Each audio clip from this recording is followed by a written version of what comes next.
ఇప్పుడు మనం 2024 సంవత్సరం ఏప్రిల్ నెల 1వ తేదీ నుంచి 30వ తేదీ వరకు ద్వాదశ రాశిలో చివరి రాశి మీనరాశి వారి జ్యోతిష్యం గవ్వల శాస్త్రం చూద్దామండి. గవ్వల శాస్త్రం 9 గవ్వలు 3 సార్లు వేసి వాటిని లెక్కబెట్టి వారి జ్యోతిష్యం భూత భవిష్యత్తు వర్ధమానం ఎలా ఉందో చూద్దామండి. అలాగే ఉగాది ఘడియ శ్రీ క్రోధినామ సంవత్సర బలం కూడా వారి జాతక బలం మీద ఎలా ఉందో యోగ బలాలు చూద్దామండి. 9 గవ్వలు 3 సార్లు వేసి వాటిని లెక్కబెట్టి చూద్దామండి మీనరాశి వారి జాతకం మీద.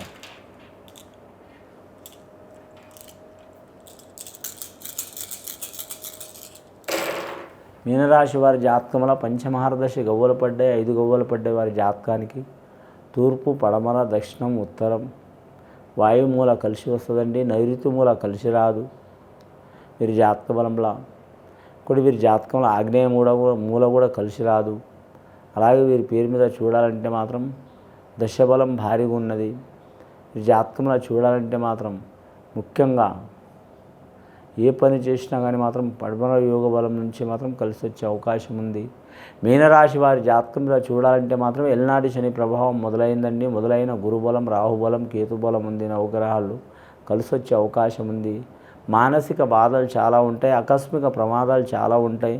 అలాగే ఆరోగ్య భంగం జరగటం కానీ, ప్రాణ నష్టం జరగటం కానీ, ధనం నష్టం జరగటం కానీ, నమ్మిన వారు దగా చేయటం కానీ, ఇల్లు ఎదగకపోవడం కానీ, ఎంత ధనం వస్తే నిలబడకపోవడం కానీ, మనశ్శాంతి లేకపోవడం కానీ, ఏది చేసినా కలిసి రాకపోవడం కానీ, సొంత ఇల్లు జాగా భూమి ఉండి కూడా మాత్రం వనప్రస్థానం తిరిగినట్టు సీతారామచంద్రుడు ఎలా తిరిగినో అలా తిరగాల్సిన గతి కూడా చాలా ఉందండి. వీరి పేరు మీద చాలా జాగ్రత్తగా ఉండాలి వీరి జాతకానికి. కానీ మాత్రం 5 గవ్వలు పడ్డాయండి. పంచపాండవుల వనవాసం ఎలాగో అలాగని అర్థం. ఆ పంచభూతాలు సాయం చేస్తున్నా కూడా గ్రహాలు సహకారం చేయవండి. చాలా జాగ్రత్తగా ఉండాలి. కానీ వాహన విషయంలో కూడా జాగ్రత్తగా ఉండాలి. ఆకస్మికంగా చాలా వరకు అపశకునాలు కలుగుతాయండి వీరికి. ఈ కరెక్ట్ వీరి జాతకంలో చూడాలంటే ఎవరికి వారు కులదేవతను కానీ, లేదా ఇంటి దేవతను కానీ, లేదా వాళ్ళ వంశస్థుల దేవతని కానీ, దేవుళ్ళని కానీ పూజ చేయటం చాలా వరకు మంచిది. అలాగే శనేశ్వరుని శాంతి చేయించుకోవడం కూడా చాలా మంచిది. అన్నదానం, గోదానం, భూదానం, తిలాదానం చేయటం మంచిది. సద్బ్రాహ్మణులను సత్కరించడం మంచిది. అలాగే మాత్రం విప్రులు, 4 విప్రులు కానీ, 5 విప్రులు కానీ, విప్రులు అంటే సద్బ్రాహ్మణులు 5 విప్రులతో కానీ శాంతి చేయించుకోవడం మంచిది. ఇంట్లో శాంతి హోమం చేయించాలండి. ఇంట్లో మనశ్శాంతి ఉండదు. మనిషికి కావాలి మెయిన్గా మనశ్శాంతి ఉండాలండి. మనశ్శాంతి ఉంటే నిద్ర సరిగా పడుతుంది. నిద్ర సరిగా పడితే ఏదైనా ఆలోచన కలుగుతుంది. ఎసుంటి సమస్యకైనా పరిష్కారం లభిస్తుంది. తినే అన్నం కూడా ఒంటికి పడుతుంది. ఏ పని మీద అయినా ఆసక్తి కలుగుతుంది. ఎంత నెగిటివ్ ఇబ్బందులు వచ్చినా వాటిని పాజిటివ్గా మలుచుకునే యోగం ఉంటుంది.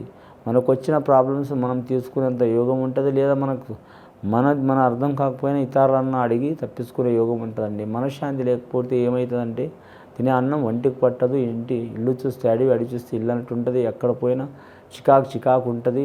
ఏ పని మీద కాన్సన్ట్రేషన్ ఉండదు. దేనికి నమ్మబుద్ధి కాదు. దేవుళ్ళైనా, శాస్త్రాన్నైనా, లేదా డాక్టర్లైనా, మనుషులైనా, సైకాలజిస్ట్నైనా ఎవ్వరు నమ్మబుద్ధి కాదు. అసలు గడియలు నడుస్తాయి. మీనరాశి వారి జాతకంలో రేవతి నక్షత్రం వారికి శుభయోగం ఉంది. ఉత్తరాభద్ర నక్షత్రం వారికి అశుభయోగం ఉంది. ఆదాయం ఖర్చు సరి సమాన యోగ బలం ఉంది. వాహనం విషయంలో జాగ్రత్తగా ఉండాలి. జల ప్రయాణంలో జాగ్రత్తగా ఉండాలి. మోటార్ ఫీల్డ్ రంగంలో కలిసి వచ్చే అవకాశం ఉందండి. రెండవసారి గవ్వలేసి చూద్దాం.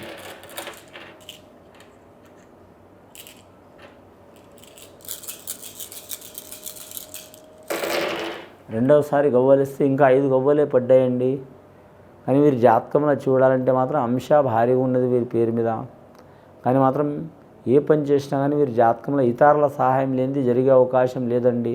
అని మీనరాశి వారికి దైవ సంకల్పం చాలా ఉంటుంది. దైవబలం చాలా ఉంటుంది. సనాతన ధర్మం చాలా ఉంటుంది.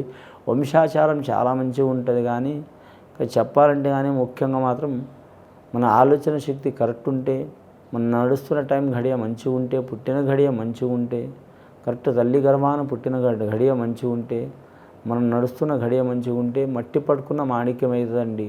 అవన్నీ రివర్స్ ఉంటే మాత్రం ఏది చేసినా రివర్సే ఉంటుందండి.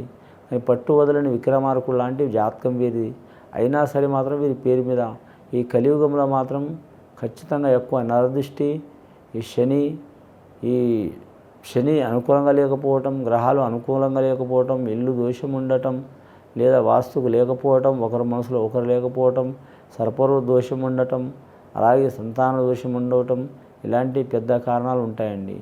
మెయిన్ అయితే మాత్రం గ్రహాలు శాసిస్తాయండి. రెండోది మాత్రం వాస్తు ఇంకా శాసిస్తుంది, కనబడదు కానీ వాస్తు పురాతన కాలం నుంచి ఉంది వాస్తు. మన భారతదేశ చరిత్ర నుంచే ఇతర దేశాలు వాస్తుశాస్త్రం నేర్చుకున్నారండి. మన జ్యోతిష శాస్త్రం అనేది నేర్చుకున్నది చాలా దేశాలు నేర్చుకున్నాయి. మనం పాటిస్తున్నాం కానీ మాత్రం వాటిని అవసరం ఉన్నప్పుడే పాటిస్తున్నాం కానీ అవసరం లేనప్పుడు పాటిస్తలేదామండి. అలంకార ప్రయాణంగా కొంతమంది చేస్తున్నారు. అలా కాకుండా మాత్రం సరైన రీతిలో మాత్రం మరీ మూఢంగా కాకుండా మరీ తీసిపడేయకుండా మాత్రం దానికి పాటించే రకంగా పాటిస్తే చాలా వరకు మంచి యోగ బలాలు కలిసి వచ్చే అవకాశాలు ఉన్నాయండి. కానీ మాత్రం మంచి జరుగుతుందంటే ఉబ్బిపోవటం, చెడు జరుగుతుందంటే భయపడిపోవటం, మంచి జరుగుతుందంటే మాత్రం ఆనందంతో డబ్బులు ఖర్చు చేయటం, చెడు జరుగుతుందంటే ఇంకా భయంతో డబ్బులు ఖర్చు చేసి ఎవరి కాడ పడితే వాళ్ళ కాడ ఇబ్బందులు పడటం మంచిది కాదండి. మీకు నమ్మకస్తులు ఉన్నవారు ఎవరైనా సరే జ్యోతిష సిద్ధాంతులు కానీ సద్బ్రాహ్మణులు కానీ మీకు సన్నిహితులు కానీ వారితో మీరు ఏదైనా దోషాలు చిక్కులుంటే చికాకులుంటే తొలగించుకోవడం చాలా మంచిది.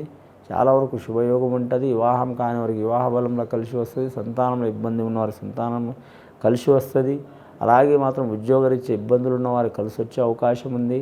రాజకీయ రంగం వారికి మాత్రం చాలా ఇబ్బంది ఉంటుంది. లేనిపోని తగాదులు, చిక్కులు, కేసులు, చికాకులు ఉంటాయి. రాబోయే కాలం మంచిగా ఉంది వారికి. వారి జాతకంలో సంసారంలో భార్యాభర్తల జాగ్రత్తగా ఉండాలి. 30 లోపల ఉన్న వారికి ఏం పర్వాలేదండి. 35 రన్ అయిందనుకో భార్యాభర్తల ఇబ్బందులు, చిక్కులు, చికాకులు, గొడవలు తప్పవు. చాలా జాగ్రత్తగా ఉండాలి. ఆకస్మికంగా ధన నష్టం కావటం, జన్మ నష్టం కావటం, హాస్పిటల్ పాలు కావటం ఇలాంటి సంఘటనలు ఉంటాయి. వ్యాపారం చేసే వారికి మందగోడితనం ఉంటుంది. ఉద్యోగం చేసే వారికి ఇంట్రెస్ట్ తగ్గుతుంది. ఏ రంగంలోనైనా వీరికి మాత్రం మెయిన్గా భార్యాభర్తలు మాత్రం కొన్ని ఇబ్బందులు ఉంటాయి. ఒకరికొకరు సర్దుపోతే ఏం పర్వాలేదండి. రాముడు ఒక దిక్కు సీత ఒక దిక్కు అన్నట్టు మొండితనంతో ఉంటే జీవితం చాలా ఇబ్బంది పడే అవకాశం ఉన్నదండి. విద్యార్థులకు విద్య విషయంలో మాత్రం 100కి మాత్రం 45 నుంచి 55 వరకు కలిసి వచ్చే అవకాశాలు ఉన్నాయండి. అంశబలం భారీగా ఉంది వీరి జాతక బలంలో. విదేశీయానంలో మాత్రం కలిసి రాదు వీరి పేరు మీద. ఒకటి ప్రేమ వివాహంలో కూడా కలిసి రాదు. వీరి జాతకంలో చూడాలంటే లక్కీ నెంబర్ 3 వస్తుందండి. అలాగే 8 వస్తుంది, 1 వస్తుంది. ఆదివారం, గురువారం, శనివారం అనుకూలమవుతుంది వీరి జాతక బలం మీద. వీరి పేరు మీద చూడాలంటే మాత్రం ఖచ్చితంగా వీరు మాత్రం తిలాదానం చేయాలండి. తిలాదానం అంటే నల్ల నువ్వులు సద్బ్రాహ్మణులకు దానం చేయాలి. లేదా ఎవరికైనా దానం చేసి సద్బ్రాహ్మణుల కాడ శాంతి చేసుకోవడం మంచిది. శాంతి హోమం చేయించుకోవడం మంచిది. కులదేవత ఆరాధన చేయడం మంచిది. ఇది విని చూసి ఆచరించే వారికి, మీనరాశి వారికి చాలా వరకు శుభయోగాలు కలుగుతాయండి. శుభం భూయత్.